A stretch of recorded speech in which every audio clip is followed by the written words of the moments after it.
There was once a man named Adamu, a very poor farmer, living with his wife and 3 children in a quiet village. Life was hard, painfully hard. His farm produced barely enough to feed the family. But Adamu was known for 2 things, his hard work and his bravery. He was a man who valued family more than anything. Every night before the moon rose high, Adamu gathered his children close and told them stories. Stories that made them laugh, stories that made them dream, and stories that helped them sleep peacefully in a home where money was scarce, but love was plenty. But his wife, Ominot, did not see life the same way. She wanted comfort, wealth, and luxury.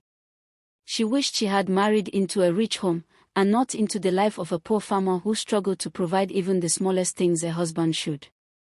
And so, every night, while Adamu prayed like a desperate man, pleading with God for help, she sat quietly, unhappy, feeling trapped in poverty. They say every prayer is a seed planted, even if it doesn't grow for a long time. And Adamu prayed faithfully. But one evening, after returning from the farm, he met the greatest heartbreak of his life. His wife was gone. She had taken her things and disappeared, leaving him behind with their 2 young daughters. The girls had cried for hours, unable to understand why their mother left. And when Adamu saw them, he broke down in tears. "Where do I start from?" These were the only words he could speak. He held his daughters close and promised them they would be fine. The next morning, on his way to the farm, something shocking happened. A car came racing down from the highway. It hit a pothole, swerved violently, and crashed deep into the bush. Adamu ran toward it. Inside were 2 hefty men, unconscious and badly injured, and a young girl tied up with rope. She was alive, moving her hands weakly, begging without words. Adamu forced the window open and pulled her out. He untied her quickly, and with trembling breath she whispered, "I was kidnapped." Adamu froze. Fear swallowed him whole. 2 kidnappers lay inside the car, helpless. He did not know what to do. So he took the young girl home, fed her, cleaned her wounds, and kept her safe, afraid the kidnappers might wake up and come for her. But suddenly, the car, still locked, still in the bush, caught fire. Within minutes, the 2 unconscious kidnappers were gone. Adamu could not go to the farm again. Now he had 2 daughters and a stranger in his care, a girl of about 10, weak and confused. Days passed.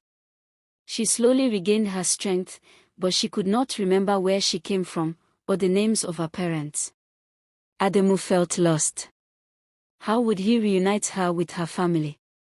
Meanwhile, far away in a large compound filled with expensive cars and heavy security, panic filled the home of a rich businessman named Mr. Bernard.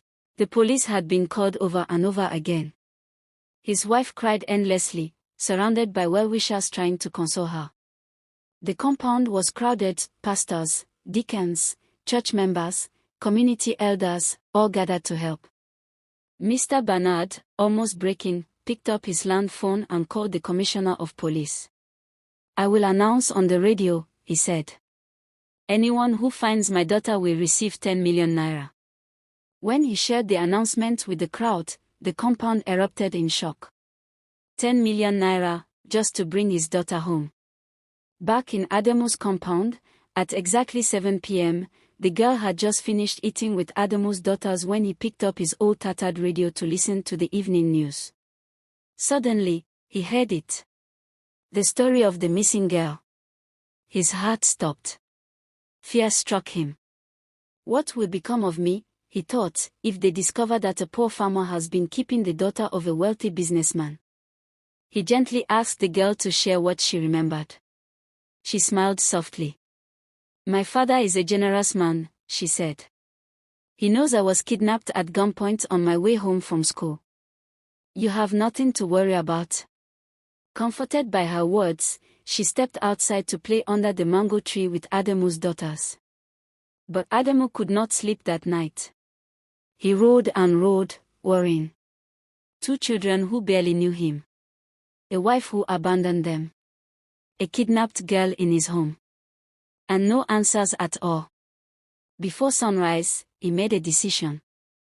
Adamu walked to the palace and met the village chief, who was also a friend to Chief Bernard. He explained everything. The chief applauded his courage and immediately contacted Chief Bernard. Within minutes, cars began arriving. Adamu, his daughters, and the rescued girl, all taken to the Bernard mansion. What happened next changed Adamu's life forever. Chief Bernard embraced him with tears of gratitude. He gave Adamu a house. He offered him a better job. And he handed him 10 million naira to start a business, the very business Adamu had dreamed of. Within 10 weeks, the story spread far and wide, the story of a poor farmer who saved the daughter of a millionaire. Even his wife heard the news. She returned, begging to be taken back, ashamed she ever left him. Adamu forgave her, but the truth was clear. Life had changed. 2 months later, Adamu's daughters were enrolled into a better school. And soon after, Adamu received something unimaginable: airline tickets. For the first time in his life, he traveled abroad, side by side with Mr. Bernard, to attend a business meeting in the United States. The same man who once prayed with tears in his eyes. The same man who once had nothing. Now lived a life he never imagined possible. All because he chose to be kind. And so this story ends with a message. It pays to be good. It is good to be good. Be good for no reason.